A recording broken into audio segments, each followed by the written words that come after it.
So we're not gonna waste any time. We're gonna go ahead and get right into it.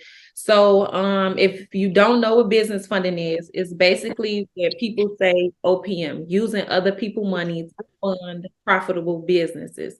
So one of the main reasons why people are scared to start a business, or one of the things that they are not able to start the business, is due to finances. They don't have the money, they don't have the capital, they can't scale, they can't get a mentor.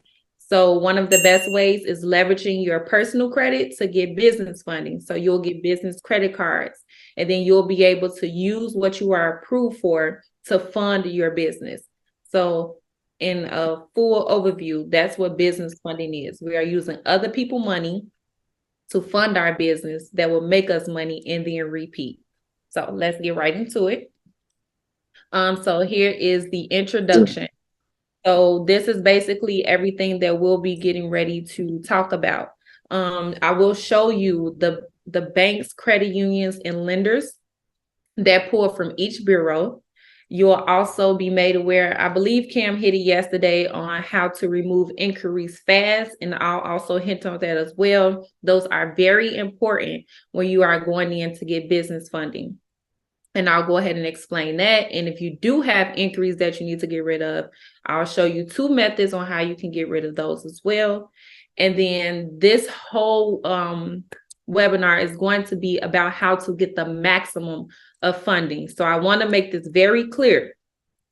Whatever you learn in here is going to be how to get maximum funding. So it's not saying that if you don't have these credentials that you won't get it at all. You can get approved. But what's the use of getting approved if you're trying to start a business and you're hitting $1,000, $2,000 limits when you could be getting $20,000, $25,000? So you always want to go in and aim for the max, because getting the lowest and just getting approved, it won't work when you're trying to scale and start a profitable business. $1,000 starting a business is like $5, seriously. So we always want to go for the maximum. So let's get into it. All right, so show me the money. So how do I get the maximum amount of funding? So there are 3 things that are very important to hit the maximum amount of funding. The first one is having a good credit profile. So you want to make sure that your profile is properly structured. And I'll show you exactly what that looks like and what the factors should be for you to hit the maximum funding. The next one is knowing your sequence. So a lot of people go in and they just apply for business funding because they might see on TikTok and Instagram, somebody posted this bank or posted this credit union. Let me go try it. But actually having a funding sequence and strategically planning out where you want to go matters a lot. It matters. And we'll get into that as well. And then the last one is having a properly structured business entity. So I won't hit too much on this one, but we all know that a proper business structured entity means like having that LLC, the S Corp, C Corp, all that stuff. But I'm sure you are more so on the side of the LLC. So just having it properly structured with your business name, because they're high risk business names you want to stay away from. Not using your home address. You want to get a business professional address. Not using your personal email as your business email. You want to have a professional email, which will be something like info@lifetimesolutions.com or anything like that. You want to make sure you have a toll-free number. You want to look the part. The same way we look at Walmart and Costco's when we go in for customer service or anything when we look on their website. You want to basically mimic that as if you are already functioning well-off business. So those are the 3 most important things we want to make sure that we have in place when trying to get the maximum amount of funding. Let's get into it more. So what is a good credit profile? So everybody uses Credit Karma and think that the score is accurate. So I'm going to just say this now. Credit Karma is really, really good to use to monitor your credit factors. We don't use Credit Karma for the score because it's the Vantage score. We only use it to monitor our factors. They are really good with organizing the factors and letting you know like what counts are deleted, which is negative, all of that stuff. So payment history is the first important factor. 35% of your score. I don't care if it's 99%, 93%, it won't work when going for funding to get the maximum. It won't work. You want to have 100% clean slate of payment history. Now, there are some success stories where people get approved for these big amounts and they have like a 99% payment history. But after payment history, within the last 24 hours, it doesn't affect your credit profile as much. But you don't want to do that. You want to hit the maximum. Again, we are going for the bag. We want the highest amount possible. So we want to go in clean slate, 100%. The next one is utilization. So this is always the talk of the town on social media. A lot of people say under 30%. Some people say under 10%. And it's just all type of numbers. So what is the real percentage? And I'm going to tell you. So 30% is just safe zone. If you see someone say, oh, your utilization should be under 30, 30 is just basically saying that you are just safe. It's not going to increase. It's not going to move. You're just stagnant. You're just here. It's just a safe zone. Now, if you want to get an increase and you want to see your scores go higher, then you want to get it down to 10%. But however, my famous quote throughout this whole webinar, we want the bag. We want the maximum. So 10% or less is where we want to be. So preferably between 3 to 5% when you're getting ready to go to funding is like great. It is amazing. But under 10%, you're still in great standing to be able to get that. But if you want to hit the maximum amount and have it clean slate, I definitely recommend 3 to 5%. And this is our personal experience. Like this is my personal experience when I went in. No derogatories whatsoever. No collections, no charge-offs, no repos, no bankruptcies, no tax liens, no child support, no none of that. You don't want any type of derogatory marks. Not 1, not 0.5, absolutely 0. There's just no debate with this category. It's 0. So the credit age is between 5 to 6 years.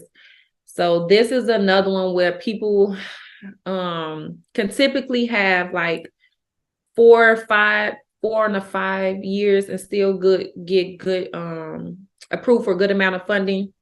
But preferably if you can be in between 5 and 6, that's great. Another way that's easy for you to get a boost in your credit age is authorized users. So here's the gem. If you have your pen and paper out, you want to write this down. Say you're going in to try to apply for Chase and you want to get approved for a maximum amount of funding. If you know someone who has a credit card with Chase that has a clean slate, meaning no late payments, no negatives, no high utilization, you want to become an authorized user on their card that will report to your report, go in and apply. It's going to look like you had this card for this amount of years, for this long, and use this utilization. It's going to make you look really good, and it's going to look like you are already a part of their business, and they will lend you more. So that's an important hack. The next thing we want to go to is total accounts. So again, we are trying to get the bag. We want to hit the maximum funding. Typically, you can go in with a minimum of 7 accounts. You don't want to have no lower than 7. But to get the maximum, you want to go from 10 or more. 10 or more accounts is really good to have. The reason why this is important is because lenders want to see that you are responsible. So in the lamest terms, credit is basically seeing how well you are at borrowing money and paying it back. Borrowing money and paying it back. So if they can look at your report and see this person has 10 people a month that they pay back on time, every time, this looks good for you. Versus if you go in with a thin profile with like 3 or something like that, they'll be like, oh, it's just 3 people. It's just 3 people they have to pay back. But it looks really good and responsible to them when you have 10 or more people that you have to pay back every month on time. It looks really good. And here is another major gem. You want to make sure your credit mix is really good. So some people go in with all those credit builder accounts. While if you don't have credit, those would be good, but it serves no credit mix, y'all. So credit builders is a whole nother story. It really serves like no mixture. What you want to have is at least 2 credit cards, and you want to make sure those credit cards even have a 2,500 limit or more.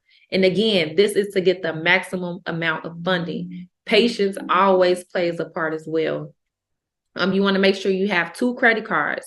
You want to at least make sure you have an installment loan. So it could be like auto loans, mortgage loans, any type of installment loan you want to make sure you have, personal loans, anything like that. Just to create a good credit mix of accounts. And then the last one is inquiries.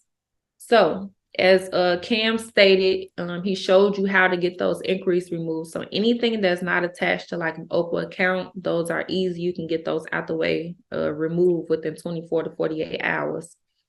You want to make sure you always are under 3. 3 is a red zone, because when you're going in to apply, what's going to happen is it's going to add another inquiry, which is going to put you at 4. So you already hot, like you're not going to be able to do nothing else. So if the closer to 0 that you could get it, you want to be at 0, honestly, because when you go shopping, and shopping meaning funding for your cards, it's going to add up. So just having a clean slate starting from 0 is good. But you at least want to have under 3, no more than 3. So that is what a good credit profile looks like. And this picture just shows you what it could look like. Let's go to the next one. All right, so let's get into the cards. So now that we understand the breakdown of our scores and how many points we have control over, we understand how to properly structure our personal credit profile to look fundable to the banks and lenders. I'm going to go ahead and show you which lenders, banks, and credit unions pull from which bureau. And then we also understand that 3 is the maximum amount of inquiries that we want under each bureau. That is the max that we want before it starts to impact the credit limit approval. The next one is we have a limit of 3 inquiries. But in the credit world, this is another hack. You technically have 3 lives, okay? You have your TransUnion, Experian, and Equifax. And I'll explain why you have 3 lives. And this is why every report is completely different as well. And don't forget that business does not report to your personal. So all of these inquiries that you are going to get when getting business funding can be removed from your personal side, because business does not report to personal.